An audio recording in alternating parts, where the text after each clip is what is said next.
ফুলকপি আর মাছের এই দুর্দান্ত রেসিপিটি যদি শীতকালে তোমরা কেউ না খেয়ে থাকো তাহলে অবশ্যই একবার বানিয়ে দেখবে। আর শীত শেষ হয়ে যাওয়ার আগে এরকমভাবে কিন্তু ফুলকপি আলু আর মাছের এই রেসিপিটি তোমরা করতে পারো।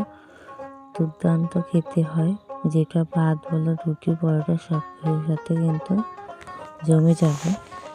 আর এই রেসিপিটি বানাবার জন্য এখানে একটা ফুলকপি নিয়েছি আর নিয়েছি সাথে দুটো আলু। তারপরে আমি এটাকে কেটে পরিষ্কার করে নিয়েছি। এখন হচ্ছে আমি এটাকে অল্প পরিমাণে একটু হলুদ দিয়ে একটু ভাপিয়ে নেব। যেহেতু এখন ফুলকপিটা শেষ হয়ে গেছে, ফুলকপির মধ্যে না বাজে একটা পিসবার থাকে, এখন অতটা ভালো লাগে না। একটু ভাপিয়ে নিলে কিন্তু ফ্লেভারটা চলে যায় আর ভালো একটা ফ্লেভার আসে, একটা সুগন্ধ বলতে দারুণ একটা আসে। আর দেখে এখানে নিয়েছি মাছ, আর মাছগুলোকে একটু হলুদ লবণ মেখে এখন হচ্ছে কড়াইতে সর্ষের তেল দিয়ে দিচ্ছি।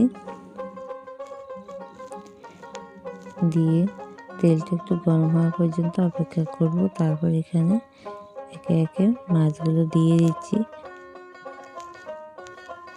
মাছগুলো দিয়ে কিছুক্ষণ অপেক্ষা করতে হবে। তারপর এটাকে এপিট ওপিট করে দেব। আর এখানে দেখো সবগুলো মাছ কিন্তু আমি একসাথে দিচ্ছি না, পরে আবার কিছুটা দিব। আর এখানে এখন আমি একটা মশলা তৈরি করে নেব। মশলা তৈরি করার জন্য এখানে আমি নিয়েছি শুকনো লঙ্কা, পেঁয়াজ কুচি, জিরে নিয়েছি 1 চা চামচ, শুকনো লঙ্কা নিয়েছি 3 থেকে 4টে, পেঁয়াজ নিয়েছি 1টি, আর অল্প পরিমাণে একটু আদা দিয়েছি, আর সাথে একটা টমেটো দিয়ে একটা মশলা তৈরি করে বেটে নেব। আর এপাকে দেখো কিন্তু আমার মাছগুলো কিন্তু একদম ভেজে নেওয়া হয়ে গেছে। এখন আমি করাতে হচ্ছে এখানে ভাপিয়ে রাখা আলু আর ফুলকপিগুলো কিন্তু দিয়ে দিলাম। দিয়ে হচ্ছে ভালো করে অল্প আছে গ্যাসটা একদম লো মিডিয়ামে রেখে অল্প রেখে তারপর রান্নাটা করছি কিন্তু। আর এদিকে দেখো আস্তে আস্তে কিন্তু ফুলকপির আলুটাকে আমি একটু ভালো করে ভেজে নিচ্ছি। সকল বন্ধুকে অনুরোধ করছি, প্লিজ তোমরা একটা লাইক দিয়ে ভিডিওটা দেখা শুরু করবে।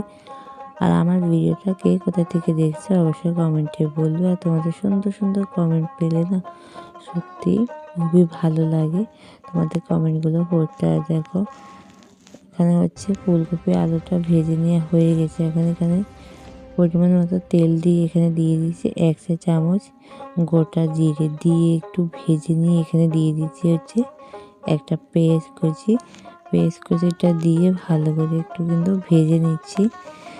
এটাকে একটু হালকা একটু লালচে করবো, বেশি না। তারপরে দেখো এখানে কিছুক্ষণ অপেক্ষা করে কিন্তু আমি পেঁয়াজগুলোকে ভালো করে ভেজে নিচ্ছি। পেঁয়াজগুলো দেখতে পাচ্ছ এখন কিন্তু প্রায় পেঁয়াজগুলো হয়ে এসেছে। এটাকে একদম বেশি লালচে করে ভাজবো না, জাস্ট আমি একটু হালকা করে কিন্তু এই পেঁয়াজগুলোকে ভেজে নেব। আবার একটুখানি কিন্তু নেড়ে নিচ্ছি ভালোভাবে। নেওয়ার পর এখানে আমি যে মশলাটা তৈরি করে রেখেছিলাম ওই মশলাটা দিয়ে দেব।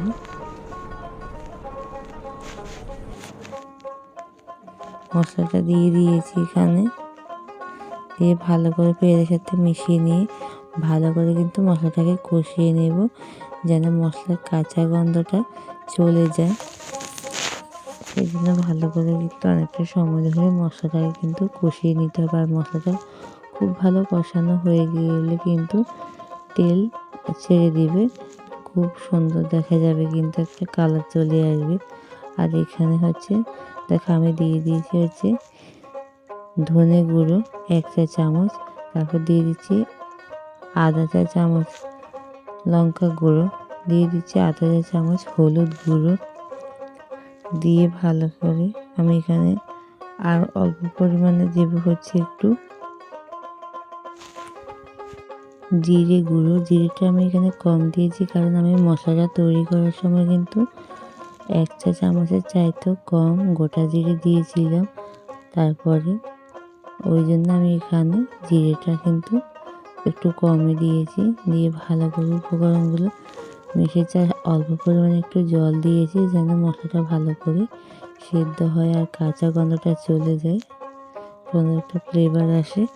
আর দেখো ভালো করে কিন্তু মশলাটাকে আমি কষিয়ে নিচ্ছি একটু সময় ধরে, 2 থেকে 3 মিনিটের মতো সময় নিয়ে কিন্তু মশলাটা কষিয়ে নিতে হবে।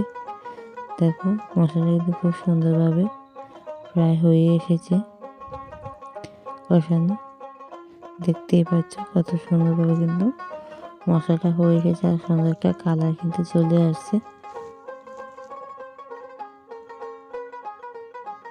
এদিকে দেখো মশলাটা কিন্তু একদম পারফেক্টভাবে কষানো হয়ে গেছে।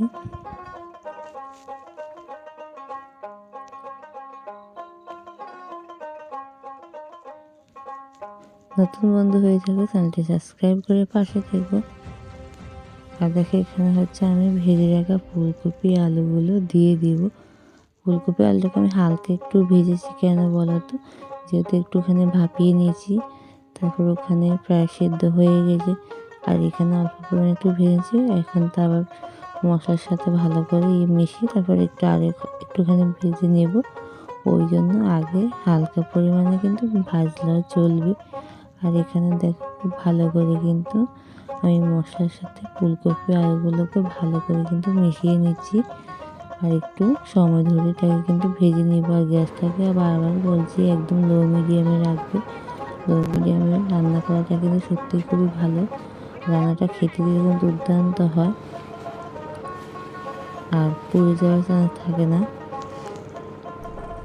দেখতে পাচ্ছ খুব সুন্দরভাবে কিন্তু এটা আমার ভেজে নেওয়া হয়ে গেছে মশলার সাথে। আর এখানে দিয়ে দিব হচ্ছে আমি পরিমাণ মতো জল।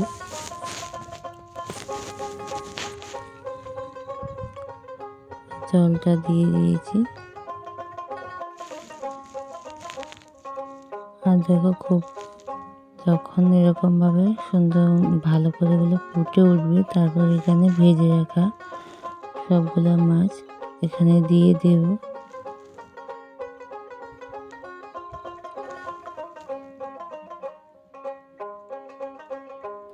দেখতে পাচ্ছ সবগুলো মাছ কিন্তু দিয়ে দেওয়া হয়েছে। এখন আলতোভাবে কিন্তু এটাকে একটু মিশিয়ে নিব যেন মাছটা না ভেঙে যায়।